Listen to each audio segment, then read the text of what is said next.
Hey, what's up? It's Antonio. Welcome back to my channel. Now, who's ready for some fighting words? In this video, I want to do a fight breakdown for Zhang versus Wilder. Really quick, if you like the videos, please take the time, subscribe to the channel, one click. Also, hit the thumbs up, one click, and tell a friend. I'm jumping right into this, and guess what I'm starting off with? Power. Let's go right into it. Meat and potatoes. Who's got more power? Obviously, I'm going to go with Deontay Wilder. He's got more power in terms of not, one punch.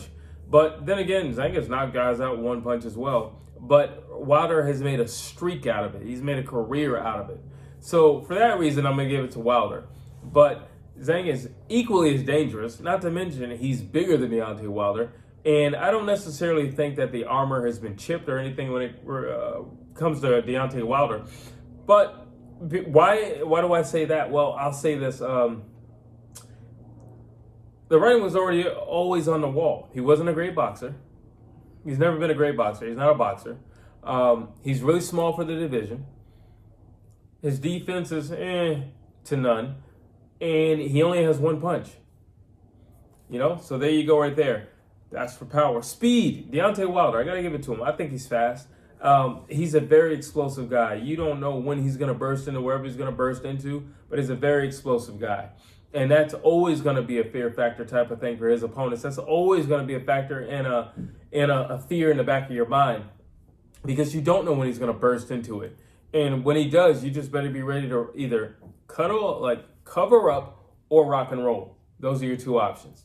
Who's got more heart? I'm going to give it to Deontay Wilder just because with the Fury fights, him getting back to his feet. And, see, it's one thing to say, I'd rather die on my shield, but, it's actually something else when you watch him die on the shield. You know what I mean? We watched him die on the shield. We watched him live out what he asked for in the first fight. And he died on the shield. But prior to that, he kept getting up. He kept trying. He kept battling. And you got to give him credit for that. But not only that, when he got back up, he dropped Fury a few times. So you got to give him credit for that. But, yeah, I'll definitely give heart to Deontay Wilder. I just don't think that Zhang has been in the type of fights that Deontay Wilder has been in yet. He's certainly fought tough guys. I mean, Joe Joyce. But granted, I've never been shy to say Joe Joyce is the slowest man that has ever walked the face of the earth. So it's not really hard to touch him because he has zero defense and he's extremely slow. Let's see. Mental toughness. I'm going to give that to Deontay Wilder as well. I just mentioned with him getting off the ground, so you got to give him credit for that. He took a pounding in those Fury fights, and I do think that the Fury fights in total, well, not in total, but I think there was a little something taken off of his life. I'll say that. Very dangerous fights for him, not to mention the size factor. Fury's coming in at 273 or something like that. He's showing up at 220, so you got to give him credit for that. That's also another thing I have to give him credit for when I say heart. He's always the smaller guy. He's always been the smaller guy. And yet he's never been shy to take on any challenge in the ring. He's always called out the best guys. You got to give him credit for that. He's never shied away from any fight. So, yeah, mental toughness and heart, you got to give it to Deontay Wilder. Boxing IQ, Zhang all day. Zhang all day. He's got punches from everywhere. He can fight close range. He can fight from a distance.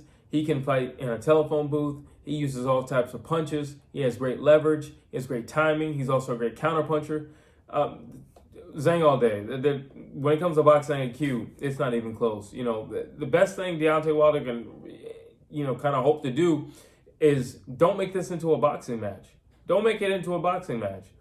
Because Zhang is a busy fighter as well. Don't look at his size and think, well, he's not ripped up. He's not cut up. He doesn't have to be. He's still a very busy guy when he's in the ring. He actually works the entire time. And Deontay Wilder, for some reason, as small as he is, he gets tired. And it just could be simply that he's carrying the weight of those big guys, those big behemoths that he's in the ring with. But when it comes to boxing IQ, Zhang. Versatility, Zhang as well. Left there from Zhang. Big men hate to be backed up. Does that automatically means that he hits harder than someone? Oh, there's a big left. And speaking of hitting hard, Greg Lewis goes down the ring like he does. And Deontay Wilder caught him.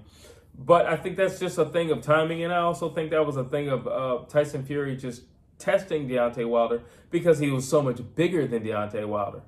And knowing that he has a granite chin, that he knows whatever I get hit with, I'm more than likely going to survive through it, and I'll get back up like the Undertaker.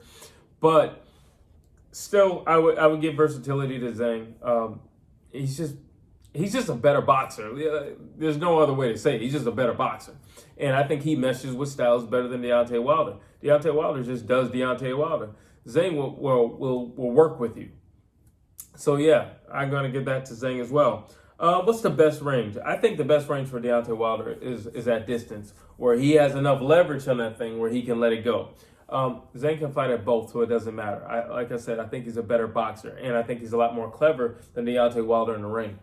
So it doesn't really matter. And he's great at shooting short shots, those busy shots. They don't look like they're doing much, but he's just peppering guys.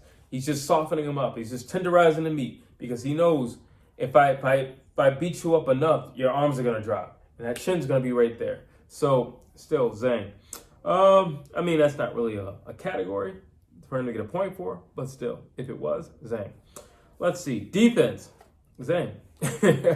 Deontay Wilder is good at, well, he does, what does he do well? He understands distance very well. You got to give him that. He understands distance very well. And a tiny bit of head movement. Most of the heavyweights, they don't have a whole lot of head movement in that the heavyweight division, but a tiny bit of head movement. And I think that's just because he's a smaller guy, and he is an athletic guy. So it just could simply be for that. When I look at Zhang, though, he knows how to pick off shots. He knows how to slip shots. Like he's constantly doing something in the ring, and he's constantly working. He can do a few things, he can make you miss. He can make you pay. He can do a few things in the ring. So again, I got to go with Zhang on that. Cardio, Zhang. It amazes me how Deontay Wilder can show up at like 219 or something like that, 211, and still run out of gas. But again, I think that's because he's fighting so much of bigger guys that when they lean on him, they just take a lot out of him. Deontay Wilder has very little legs. And I just think it takes a lot out of him in the later rounds. But he has been known to run out of gas. He has been known to run out of steam. I'll give it to Zhang. Absolutely. Let's see. Durability. Who's more durable? Okay. Now, we've seen Deontay Wilder get off the canvas several times. So, here's the thing. Zhang has not been tested the way Deontay Wilder has been tested. Now, it would be insane of me to say this much smaller man is more durable, but I think he is more durable just because of what he's faced. He fought a guy who's 270-something, and he continued to get off the canvas. I think he's pretty durable. So, yeah, I'm going to give it to Deontay Wilder. I'm not saying that Zhang is not that durable because, like I said, he fought Joe Joyce. Joe Joyce hits like a Mack truck. But at the same time, it wasn't like he was getting caught with things clean because Joe Joyce is by far the slowest human that ever walked planet Earth. So you got nothing to worry about right there as long as you can see it coming, But I might have to give durability to Deontay Wilder. Creativity. Zhang. Like I said, Zhang's got uppercuts. He's got shovel hooks. He's got everything. Honestly, he's got everything. While slipping shots. He can fight up close and personal like a smaller guy, like a cruiserweight. He can do that. And you don't see too many heavyweights who are that comfortable with that little bit of spacing because their long arms, there's nowhere for them to go. They have to kind of just keep them bent like this. There's nowhere for them to go. And yet he does it very comfortably. So yeah, I have to give it to creativity to Zhang because you can get hit with literally anything. He's got a lot in his arsenal. While you look at Deontay Wilder, he doesn't really have much. We know what he has. I mean, he showed it his whole career. We know exactly what he has. But if he doesn't have that and he doesn't know how to line it up, well, then it's a useless weapon, honestly.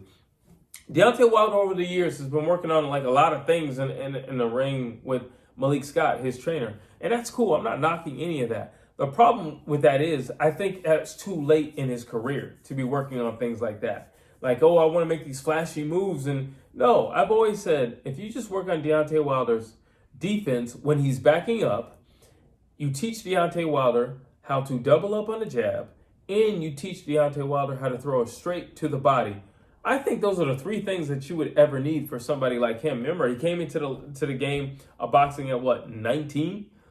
18, 19? There's no sense in trying to teach him all these things. No, he's good at what he's good at, and he hits really hard. Let's just focus on what he does well. And the things that I'm saying he doesn't do well, again, your defense when you're backing up. That is it. Nothing extra. Just your defense when backing up. Literally, nothing extra. And unfortunately, Malik Scott and Deontay Wilder have him doing all these, like this Floyd Mayweather type combinations that he's not going to use, because we didn't see any of that in the last Fury fight. We saw none of that. So it's just like, it's cute. Like, it's cute for Instagram. It's cute. It's cute for a 30-second clip, like those Mike Tyson clips where he's just punching pads. Yeah, it looks cute, but you ain't hit a bag. Yeah, it looks cute, but you're not in a ring boxing anybody. You're not sparring anybody. So it's cute. But when you actually put it into a real life scenario where you're actually doing it with an opponent punching at you, I didn't see any of that in the Fury fight. None of it. So what makes me think he's going to do that with Zhang, and Zhang is a really solid all-around boxer? I doubt we're going to see any of that. It's fun to watch, but if you can't actually do it in an actual fight, who cares? Who cares? So that's that. Let's see. What else do I have? My last category, and it's my favorite, and I think for these two is perfect. Danger. Who's more dangerous? You know the scenario. We're walking down an alleyway, and, there's some guys over there, and they're saying some things. Do I want Zhang with me, or do I want Deontay Wilder with me? Honestly, I want both of them. You guys are freaking giants. But who do I want if I can only pick one? I'm going to have to go with Deontay Wilder, because Deontay Wilder has two things that will always make him dangerous. One, he has the equalizer. He has that one-punch knockout, see you later, bam, baby, good night, like he likes to say. And then he has another thing that I think every fighter needs to possess, especially the greats they possess. Rocky Marciano, he possesses that. Sonny Liston, he possesses it. Sugar Ray Robinson, he possesses it. What's that thing? The right amount of crazy. I think Deontay Wilder has the right amount of crazy. And he can go off. Like, it's not the prettiest you've ever seen in terms of boxing, but he's got the right amount of crazy. So when it comes to danger, I got to give it to Deontay Wilder. Now, looking at my tally, I have Zhang winning. I think he will win. I love Deontay Wilder, but I just don't see him winning this fight. I think his time is over. I think his little bomb squad era is over. He's definitely at the tail end of his career, and I don't see him learning new tricks. I don't see him rising to the top ever again, to be honest with you. He did lose that one little thing where he was hungry and he wanted to hurt people in the ring, and he started coming in with this kumbaya crap, and that didn't serve him. And now I believe he's back to the I wanna hurt people again. So that'll help him a little bit, but that only helps you as much as getting through training camp at best. Because once you're in the actual ring, in the actual fight, guess what? He's going to punch you back. So, yeah, Deontay Wilder definitely has an opportunity to lay Zhang out. And the thing about his knockout power is he could do it in the first round and he could do it in the 12th round. That's another thing that makes Deontay Wilder dangerous. But I think the safe bet is to go on Zhang. I think he's a much better boxer. I think he hits extremely hard as well. Listen, the Joe Joyce fight told me all I need to know about him. That's it. You put this dude out, that told me everything I need to know. If you can put that guy out. I got to go with Zhang.